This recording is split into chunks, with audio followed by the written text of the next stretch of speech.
Hi hello नमस्कार, this is विमल और आज हमारे साथ है वार्ड नवासी के भाजपा के प्रत्याशी श्री गिरिराज जी शर्मा। तो आइए हम जानते हैं कि गिरिराज जी शर्मा वार्ड के ऐसे कौन से मुद्दे हैं और क्या अपना विजन लेकर आए हैं वार्ड में चुनाव के लिए। तो नमस्कार गिरिराज जी। नमस्कार गिरिराज जी, जनता की तरफ से कुछ हमें सवाल मिले हैं जो अभी जनता में जैसे कुछ चर्चा चल रही है और जो विपक्षी है वो इस चीज को मुद्दा बनाने की आप बाहरी है, तो आप इस बारे में क्या कहना चाहते हैं? देखिए, विपक्ष है और विपक्ष का काम होता है मुद्दे बनाना, और चुनाव मैदान में आए हैं तो कुछ भी कह सकते हैं। बाकी ये जनता तय करेगी कौन स्थानीय है और कौन बाहरी है। मैं यही सांगानेर की गलियों में खेला हूँ, यहीं पला बड़ा हूँ, यहीं शिक्षा अर्जन की है। ठीक है, मेरा जो गांव है उस पर मुझे गर्व है और मैं मदाऊ मेरी जन्मभूमि है, कर्मभूमि है, सांगानेर मेरा रहा है। मैंने अपने नाम के आगे गिरिराज शर्मा मदाऊ लगाता हूँ, तो वो मेरी जन्मभूमि है और मुझे उस गांव पे गर्व है। अगर उसको लेकर भी ये लोग विपक्ष अगर मुद्दे बना रहा है, उस चीज़ पे चुनाव लड़ रहा है, तो ये मैं जानता हूँ बिल्कुल गलत है। ये तो कल को ये भी कहेंगे साहब मैं तो यहाँ का वोटर ही नहीं हूँ। इनको समझाइए, इनको समझना चाहिए कि भाई यहाँ का वोटर नहीं तो मैं चुनाव कैसे लड़ रहा हूँ।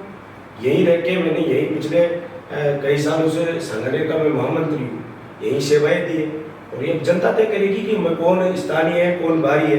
लॉकडाउन के समय जब देखा तो इनके जो प्रत्याशी चुनाव लड़ रहे हैं कहाँ थे, आज मैं कहाँ था, सब आपके सामने, ये जनता के सामने। जनता तय करेगी कौन स्थानीय कौन बाहरी। गिरिराज जी, विपक्ष के पास जनता को बताने के लिए केवल एक ही मुद्दा नजर आ रहा है और वो है स्थानीय का मुद्दा।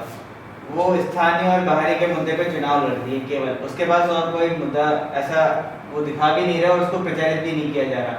विकास के नाम पे ये चुनाव तो बिल्कुल नहीं हो रहा है, ऐसा प्रतीत हो रहा है। लेकिन आपके पास ऐसे कौन से मुद्दे जिनको लेकर आप चुनाव लड़ने आए? देखिए, हम तो सिर्फ हम जिस संगठन से जुड़े हुए हैं, जिस विचारधारा से जुड़े हुए हैं, हम सिर्फ विकास के मामले में चुनाव लड़ते हैं, विकास के मुद्दे लेकर चुनाव लड़ते हैं। और हमारा जो मुद्दा है वो यही है कि आज हम देख रहे हैं कि कहीं पे भी जाओ सीवरेज चौक दिख रही है, सीवरेज जहाँ कहीं पे ढक्कन सीवरेज का जो चैम्बर है वो कहीं नीचा है तो कहीं रोड से बहुत ऊपर है। कई लोगों को जान माल का खतरा भी हो रहा है इसको देखते हुए। और हमारी जो सबसे पहली प्राथमिकता है तो ये सीवरेज की रहेगी। सबसे पहले इस बाढ़ का जो हमारा काम होगा वो सीवरेज का ही होगा। ऐसे हमारे कई मुद्दे हैं जिन पर लेकर हम चुनाव लड़ रहे हैं। इसके अलावा और भी सफाई के मुद्दे हुए हैं, सफाई के लिए बात करें, मुद्दे हुए, बिल्कुल बिजली पानी जो पानी की समस्या है, कई इलाकों में हम जा रहे हैं जहाँ पानी की भी समस्या है। और सफाई की तो बिल्कुल इन्होंने धज्जियां उड़ाई है। कांग्रेस के कुशासन में आप सबको देखने को मिल रहा है कि जहाँ जाओ वहीं कचरा के ढेर मिले हैं। रोडों पे बिल्कुल अब तो सफाई की जो व्यवस्था है बिल्कुल चरमरा गई है। जो हमारे भाजपा के राज के अंदर, जो हमारे बोर्ड के अंदर जो मेयर थे, उन्होंने जो व्यवस्थाएं चालू की वो भी आज बिल्कुल फैल सी नजर आ रही है। और हमारे ये सब मुद्दे लेकर ही हम चुनाव मैदान में हैं और हम इन विकास के मुद्दों पर चुनाव लड़ रहे हैं। जी गिरिराज जी, बेसिकली वार्ड के विकास के लिए आपने क्या प्लान किया है? किस तरह से आप वार्ड का विकास करेंगे? क्या विजन क्या है आपका? देखिए, सबसे पहले तो मैंने बताया कि जो सीवरेज वगैरह है इसके लिए हमने सबसे बड़ी हमारी प्राथमिकता सीवरेज रहेगी। उसके बाद में जैसे हमारे जो वार्ड के अंदर आज हम देख रहे हैं कि कहीं पे भी एक ऐसा कोई पार्क वगैरह कहीं कोई डेवलप नहीं है जहाँ लोग सुबह शाम में घूम सके, कहीं बैठ सके। कहीं पे भी ऐसा कोई वो नहीं है। जहीं जा रहे जहाँ पार्क है तो वहाँ पे बिल्कुल इस तरह से पार्क की जगह भी कहीं अलॉट नहीं है, कहीं जगह नहीं है तो वहाँ जगह मिले। और बिल्कुल ऐसी व्यवस्था करेंगे कि इस वार्ड को एक आदर्श वार्ड बनाने की कोशिश करेंगे और पूरा इस वार्ड को जयपुर नगर निगम ग्रेटर के पूरे 150 वार्डों में प्रथम लाने का प्रयास करेंगे। गिरिराज जी, कॉलोनियों में देखा जा रहा है कि जो कचरे की जो गाड़ियां आ रही है वो समय पर नहीं आती। ऐसी शिकायतें आ रही है कि गाड़ियां कई कई दिनों तक नहीं आ पाती, या फिर अगर आती भी है तो उनके ऊपर काम नहीं करते, जिनकी वजह से लोगों को पता ही नहीं चलता कि गाड़ी कब आई और कब गई। तो इसकी वजह से लोग जो कचरा है वो सड़कों पे डालने शुरू कर दिया वापस से उन्होंने, और सड़कों पे वापस से गंदगी फैल रही है, वार्ड वापस से गंदा हो रहा है। तो इसके लिए आप क्या कदम उठाएंगे?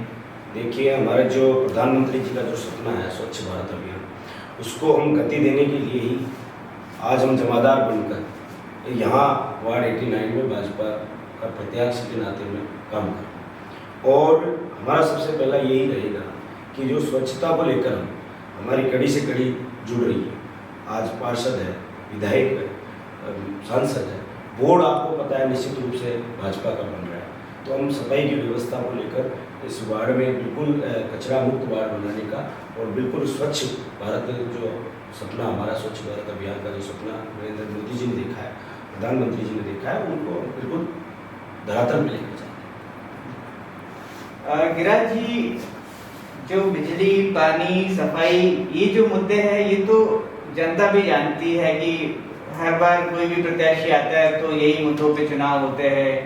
तो आप कुछ क्या ऐसा नया लेकर आए हैं वार्ड में? ऐसा क्या नया आप करने वाले हैं? कुछ आपने सोचा है इस बारे में? कुछ सपना आपका? जी बिल्कुल विमल जी, मेरी जो इस वार्ड में जो सोच है वो ये है कि ये वार्ड में जहाँ हम देख रहे हैं कि लाइटें दिन में जल रही है, तो दिन में भी रात में जल रही है लेकिन दिन में भी जली हुई है, तो उसको लेकर भी हमारे दिन एक वो है विजन है कि हम ऐसे कुछ करें कि यहाँ सोलर लाइट हो। और जो सपना जैसे कि डिजिटल इंडिया की हम बात करते हैं, हमारे प्रधानमंत्री जी का सोच है कि डिजिटल इंडिया पूरा हो, जब गाँवों को डिजिटल किया जा रहा है, तो हम सांसद साहब से हमारे मिलकर हम इस वार्ड को भी डिजिटल वाईफाई से जोड़ने का हम प्रयास करेंगे। ऐसी कई हमारी सोच है कि हम इस वार्ड को एक आदर्श वार्ड बनाएं और इस वार्ड को खुशहाल बनाएं। जी बिल्कुल गिरिराज जी, बहुत अच्छी सोच है, युवाओं के मन को आपने टटोला है, क्योंकि वाईफाई जैसी सुविधा कहीं भी अभी शहर में चालू नहीं हुई है, तो मुझे नहीं लगता इतना आसान रास्ता होगा आपके लिए भी। लेकिन देखिए, मैं पूरा प्रयास करूँगा, तो ये मेरी घोषणा नहीं है, लेकिन मैं पूरा प्रयास करूँगा और ये इसको हम करके रहेंगे। ऐसा नहीं है कि मैं अंत तक प्रयास करूँगा, उसको डिजिटल से जोड़ेंगे, वाईफाई से जोड़ेंगे। जी बिल्कुल, बहुत अच्छी सोच आपकी गिरिराज जी। और अंत में मैं गिरिराज जी यही कहना चाहूँगा, आपसे पूछना चाहूँगा कि जनता आपको वोट क्यों दे? जी, उसके लिए मैं बता दूँ आपको जी कि जनता मुझे वोट इसलिए दिए कि मैं बिना पद पे रहे हुए, बिना किसी उस पर रहे हुए, मैंने जो जनता के लिए संघर्ष किया है, पिछले 15 वर्ष से जो संघर्ष किया है, उस संघर्ष करते हुए मैंने आज रोड का मुद्दा हो, लाइट का मुद्दा हो, पानी का मुद्दा हो, चाहे बिजली बढ़ोतरी का मामला हो, किसी भी मामले में अगर कोई मुद्दा आया है तो मैंने उसके लिए संघर्ष किया है। जब मैं नहीं रहते हुए मैंने इतना काम किया है, तो आज अगर जनता मुझे अगर अपना मत देती है तो मैं बिल्कुल एक तरह से अपने आप में संबल बनकर मैं जनता के लिए, हितों के लिए रक्षा करूँगा, जनता का कार्य करूँगा, विकास कार्य के लिए गति प्रदान करूँगा। तो ये इसलिए मुझे पूरा विश्वास है कि जनता मुझे वोट देगी। जी गिरिराज जी, निश्चित तौर पर आपका विजन क्लियर है वार्ड के लिए और जनता को भी आपने बहुत हद तक आपने सारे सवालों के जनता के जवाब आपने दे दिए हैं। तो मैं आपको शुभकामनाएं देता हूं आपके चुनाव के लिए। आप विजयी हो। धन्यवाद, नमस्कार।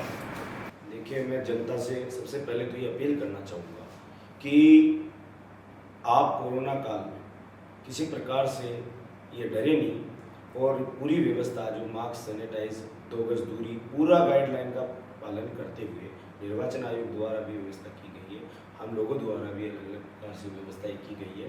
तो आप किसी प्रकार से घर में ना बैठे, अपने मत का प्रयोग अवश्य करें, ज़्यादा से ज़्यादा मतदान करें।